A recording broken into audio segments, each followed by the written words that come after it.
Salutations and welcome back to Quantum Wisdom. And as you can see, we are back with Jeanette and Mark, and we are going to start talking about just, anything spiritual in the realm of spirituality. So guys, thank you for coming back. Thank you. I had such a great time last time, and we're going to continue that. So, spirituality. Oh, the fun topic. And the big topic. Mm-hmm. Technically quantum, but It is very much quantum. That's why this is Quantum Wisdom. It's the big little topic. It's a big little topic. How's it little? It's quantum fields. So it goes multidimensional. Yeah, I was dating somebody once, and I was pulling a ghost, for lack of a better word, out of them, and they were like, that looked big, and it was like, quantum fields, like, what does big even mean? Exactly. It's like, how big is the song on the radio, It's infinitesimally small, but over a huge area. Yeah. I think for me, spirituality is an individual journey, and that journey is kind of, it's just dependent on what's going on in my life and how I focus on what is spirituality. No, everybody's on a spiritual journey. As soon as they come out of the womb, or even in the womb, they're on a spiritual journey. In my opinion, the book that they need to have with them would be difficult to birth. Yeah, absolutely. Yeah, in terms of spiritual journeys, Bill and Ted notoriously had a bogus one. Yeah. So lots of movies out there about spirituality. Who's right? Mm-hmm. Whatever is in somebody else's heart is it's all right. Every story represents something that someone experienced. Wow. Just like if you can, it's like multiple realities is like Republicans and Democrats. Clearly these people live in different realities, but they're overlapping the same reality in the same way that like the rock and roll station and the jazz station and the country western station all overlap the same reality. They're all going on in the same room. You can tune into one or the other. You can spend your whole life with your radio tuned into one radio station, or all your life with your mind, your heart, whatever, tuned into another radio station, but they're all there. So what is it like to be like in all of those different areas for you? Schizophrenia. Schizophrenia? So it's like mental health? Yeah, explain your schizophrenia. To me, schizophrenia, or what people call stereotypically schizophrenia, somebody screaming on the streets incoherently, that kind of thing, is just being overwhelmed. Mm-hmm. It's like you start out in one reality and then suddenly you're in 10 realities, and that is as overwhelming as it sounds. Mm-hmm. And you can't navigate, and it's like being on a roller coaster you can't get off of. And all of those realities, just like the world of politics, the world of sexuality, the world of intellect, the world of emotions, all these, we live in many, many different realities at once. We don't think of it that way. But becoming schizophrenic is almost like going from being a 5-year-old to being a 40-year-old in terms of what you see, but not what you understand. So suddenly you see all these universes of all these paradigms of all these things, and you have no idea what you're seeing. Mm-hmm. And you just can't function. Any more than a 5-year-old can form a coherent political position. It's no different. It's just being overwhelmed. Mm-hmm. I think of the word delusion, and I think of the word deluge, meaning like a flood, like a mm-hmm. flood of sensory input. Like you're seeing 100 things for every one thing that makes sense. Wow. And so that's what it means to be delusional. It's just you're perceiving this, and you have enough room to process this. So do you find like with schizophrenia that other people just kind of put their belief systems to like kind of pigeonhole people with mental health? For sure. There are a lot of people that are functionally schizophrenic that have the same level of perception, but they just kind of learned, they just like went through an awkward adjustment period where they mostly just kept it to themselves. There's a lot of people like that understand this. There's more to schizophrenia. Most spiritualists, psychics, people like this, they look at a schizophrenic as just someone who's struggling And there's the taboo about mental illness does serve some positive purposes, because if you're that person who's screaming incoherently on the side of the road, and you might feel like you live in a heartless world where no one cares and no one understands because 100 people walk by without trying to help. But at the same time, do you want 100 people who don't have any idea what you're going through to try and fix you? Right. So that it's like a painful mercy, that taboo. But I think that we need, as a culture, to kind of get past that. Yes. Because I can recognize that rocket science exists, even though it's something I don't know how to deal with, and I can be like, well, maybe I can find a rocket scientist to help you with your problem. Right. And it's exactly. I can if somebody has a broken leg, I'm like, well, I'm not a doctor, but there are doctors. Yeah. And I think we need to go from a culture to where, like, you're not allowed to admit that you're a doctor because you'll get locked up, to being a culture where you can be found in the phone book to deal with the problems that society is facing. So we want the spirituality to come into To normality more. Yeah. Because it helps so many people. What's the difference between spirituality and religion? Is there? For me, there is a real difference Uh-huh. with spirituality versus, when I was a kid, the Bible was the only thing that I was allowed to learn about, versus being an adult. I see that there's many different aspects that I can take for my own religion path. And for me, spirituality doesn't necessarily coincide with the word religion anymore. And it's just because of the culture. I've probably broken away from what everybody else finds normal, and decided what my spirituality is going to look like in my journey. Mm-hmm. There's a saying, I don't know who first said it, religion is for people that are afraid to go to hell, spirituality is for people who've been there. Yeah. That's religion serves a lot of functions. In the negative, it's controlling. It's all about behavior and rules and strictures and things like that.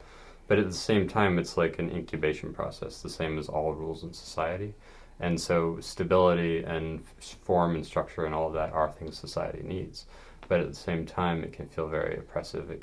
When we disagree with the rules, especially when we feel like we don't have a way to challenge those rules, or it's like if God is the person that a rule supposedly came from, it's like, how can you be like, I'd like to speak with your manager, And a lot of times people live in cultures where we've kind of forgotten why the rules exist. And so the people grow up with teachers that they just say, they start to question and be like, why should we do this? Why is this better than that? And their teacher just is more like a taskmaster, and they just say, just do it or else, Mm-hmm. or do it or you go to hell.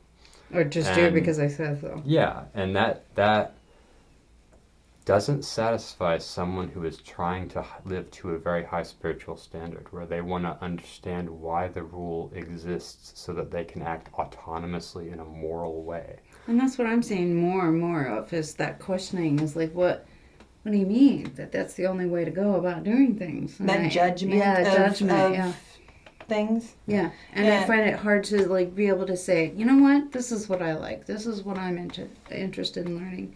And I like going back and looking at the history of things, so that there's more of a linear and expansive, because the way that we are learning spirituality as a society as a whole, what's acceptable may not be what's really going on for other people. And so it's really hard to say, okay, well, I'm this way. Mm-hmm. Without getting, that moral, well, you should be doing it that way. That's really detrimental to everybody's spirituality and their internal goals that they need to have. So I think that's something that we're not really tuned into as a society yet, and it needs to change. That's just the way that spirituality, for some people, they can't say, I'm pagan, or I'm Christian, or I'm Baptist, or I'm this, or I'm that. They can't say, well, I believe this, and this is the only way.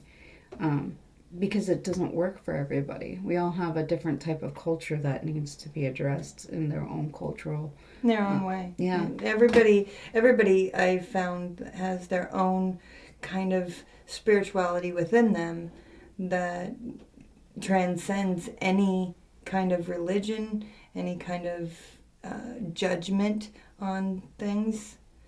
Have you found that out yourself? I found a lot of judgment and in ways Yeah. that are uncomfortable to talk about.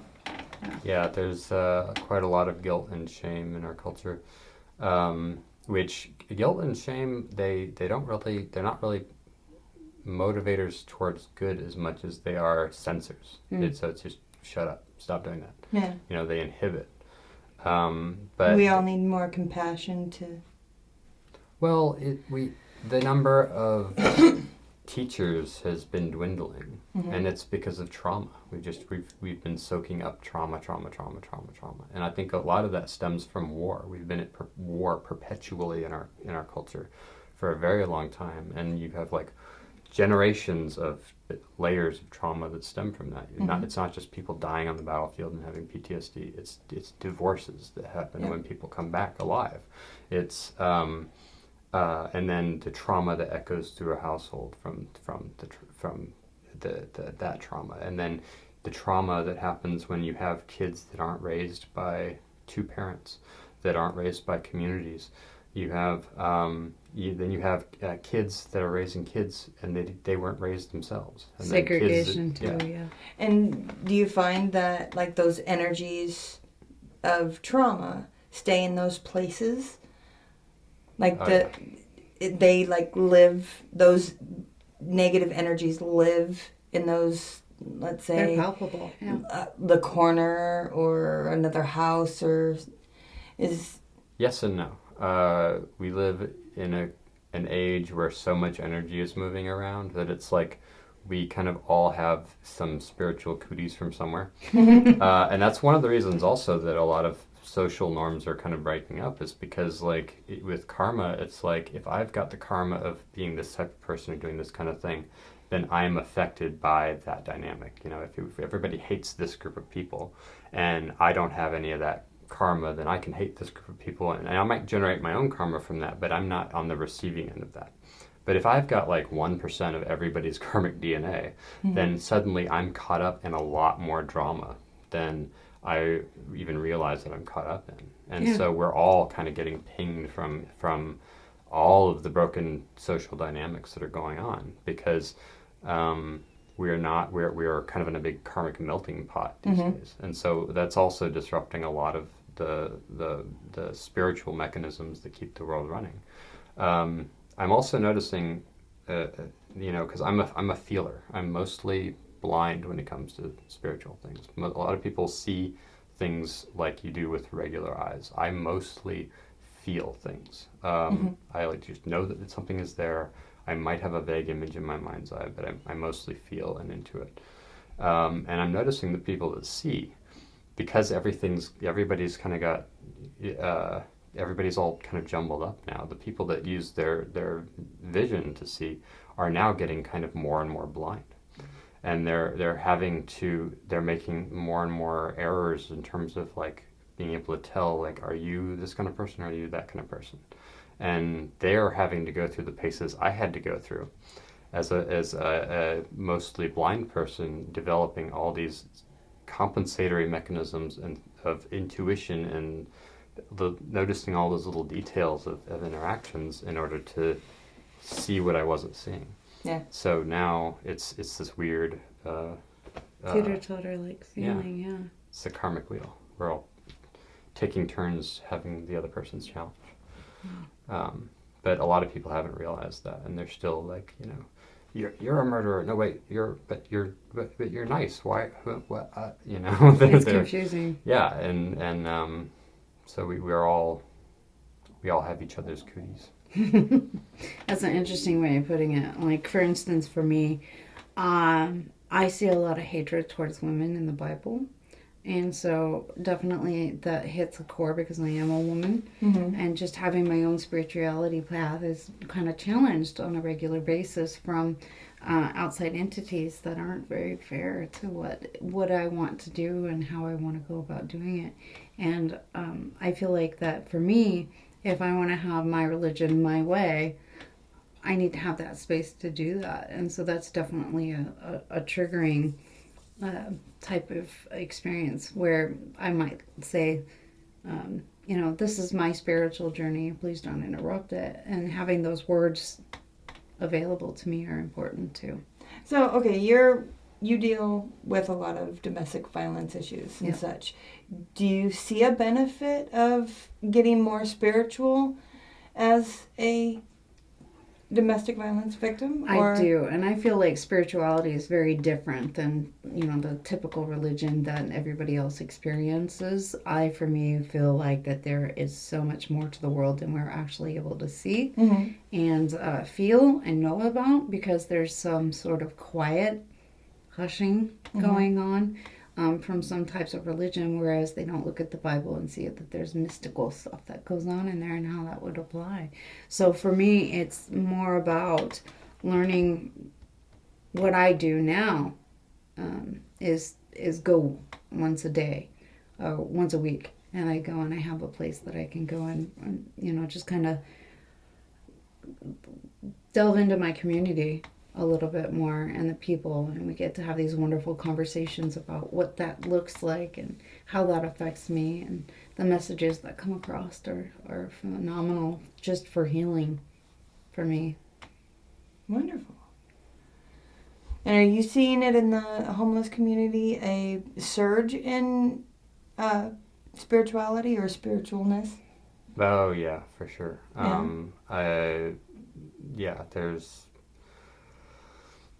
There are so many shaman and mystics and people that are, abuse drugs, and that opens the door to all kinds of spiritual interactions, from possession to inspiration to a bit of both. Anything that distorts your consciousness distorts your consciousness, and it may change how you interact with the world, or it may just change how you see the world. Psychedelics are similar in that they disrupt how you think, and if you have if you're up to your eyeballs in defense mechanisms, and that's your coping mechanism, and suddenly how you're thinking shifts radically, then all those coping mechanisms might just go out the window, and that's why people have a bad trip. And so that can really stir the pot of your own mind, your own consciousness, and a lot of those things are things that people turn to when they're in extremely painful environments, which people often are when they're homeless. It's like being on a treadmill, because you're in public view almost all the time. You have no privacy. You have no quiet. You kind of can't get away from people. Or it's very difficult to. There are all these stressors, and so it's almost like the world is conspiring to get you to do some of these things, and it quite often feels that way. So those stresses, yeah. How do you feel like religion gives you a break from those stressors? Religion? Yeah, like your religion. Or your spirituality? Yeah. I'm schizophrenic, so I have all of them. So I'm part everything. To me, every religion is true or false depending on where you're standing. So every religion is like a pyramid. At the bottom layers, everything is all divided, and this is this and that is that and everything. And as you get closer to the top of the process of unfolding and learning the scriptures, or the practice of any path, it gets everything starts to blur more and more together, and you realize they're talking about the same things. Wow. So, like, if you go to the Pope and then the whoever's at the top of whatever religion, and get them all in one room, they're probably going to have more in common than they have to argue about, depending on how spiritual the leader of the religion is. If it's politics, or if it's spirituality that dominates the system at that time. So do you feel like that, once there's this homelessness, that's all that there is, or there any spiritual breaks that you get from being in that community, like that you wouldn't normally have? Um, well, I became homeless and schizophrenic pretty much at the same time. So my perception of reality shifted so much when I went down that path that it's kind of hard to separate out what um, What is linear and what isn't? well, what is of me has changed and what of the world has changed in that time. So it's kind of like, like Trump got elected around the same time. So it's like the whole world was going down a rabbit hole. And then I went down several at once. And so it's like, is the world getting crazier? Am I getting crazier? And then COVID and all this stuff, I'm sure a lot of people have their own version of that. I do remember when Trump became, or the whole thing with that, a lot of people were talking about going down spiritual rabbit holes. Yeah. A lot of different ways of doing it. Yes. To answer your question, though, I have gotten a lot of my experiences. Even many of them have been harrowing. I would say it's been as wonderful as terrible. It's been more or less balanced out because being spiritual is profoundly magical and beautiful and eye-opening, and it's like, oh wow, this is amazing. I never knew this was true. But at the same time, you're realizing how broken the world is, how broken people are, how much people need help. You're finding your own emotions and coming alive while at the same time feeling like you're experiencing the deaths of many people. So you're more alive and more dead and more numb and more feeling and more everything. So it's almost as though it's profoundly beautiful because it has to be to balance out how difficult it is. That's just amazing to just see that there's different depths. Like when you were saying you're all of these religions, what has stood out the most to you? With all the religions? Mm-hmm. Kind of all of them. I mean, I started out as an atheist, and I still relate to that. I still love science. I found science profoundly useful in my spiritual journey. I found Christianity profoundly useful in my spiritual journey. I found Buddhism, witchcraft, everything, because there is always a more and less noble or more and less useful version of every system that I've found. Yes. Just like if you look for the worst in someone, you will find it. If you look for the best in someone, you will find it. It's also how you relate to a system or a person. If I hate black people, then what am I going to get out of my interactions with black people? Because that's going to define the nature of every interaction that I have. If I But you don't genuinely hate anybody, do you? Well, I'm an empath, so I feel other people's hatred. Mm. And sometimes I get lost in that. I've experienced psychosis. In fact, I've experienced a tremendous amount of psychosis. A lot of spiritual growth when you're engaging with pain and trauma isn't that you don't feel something as intense as the crazy man screaming at somebody who isn't there, but that you just learn to be really polite when you're feeling that level of intensity. Yeah. So I could be experiencing something like that now. I could be experiencing the murderous rage of somebody on the next block who's losing their mind. And I would just be like, hang on, I'm kind of distracted. So is empathy part of religion? No. Well, empathy is just... Religion is rules. Spirituality is experiencing the things those rules are based on. Yeah. They're very different approaches. When you look at a religious book, it's a rule book of did you do this or something bad will happen. But when you look at it from a more enlightened perspective, where this religion isn't this monster that's trying to control you, and you're just looking at the wisdom that's there, it's just saying, hey, there's some broken glass. If you step on that, your feet will get hurt. Mm-hmm. So it's kind of cherry picking what it is that makes sense to each of us. No, it's more like when you see a movie when you're a kid and then you see it 20 years later and it's a different movie because you're different. If you would give a suggestion to society within spirituality, what would it be? Oh God, so many things. Reserve judgment as much as possible. Whenever you are tempted to think badly about anyone or anything, outright refuse to do so. Right on. I And what would you find say? that there are many different communities and that everybody needs to be respected and cherished as whatever they choose to be, and then leave out the hatred. That's my spiritual journey. Well, I hate people who hate people. How could you be so mean? Yeah, practice. so thank you both again for being with me. It was very, very special, both of these episodes. So I hope a lot of people get things out of what we've said today. And thank you all for joining us yet again for our little roundabout talking. And we wish you the very best and have a great day. Be blessed.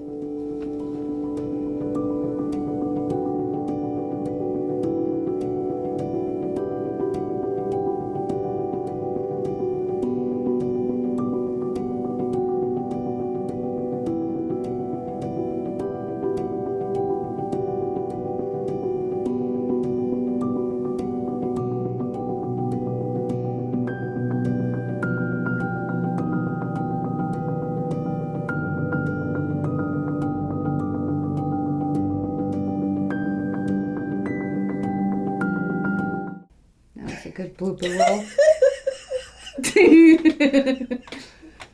I don't know what to do. Neither do we. Spirituality is an individual journey that needs to be respected and enjoyed. I agree. Well, for me, it's more like a kaleidoscope of individual journeys, but yes, very much so.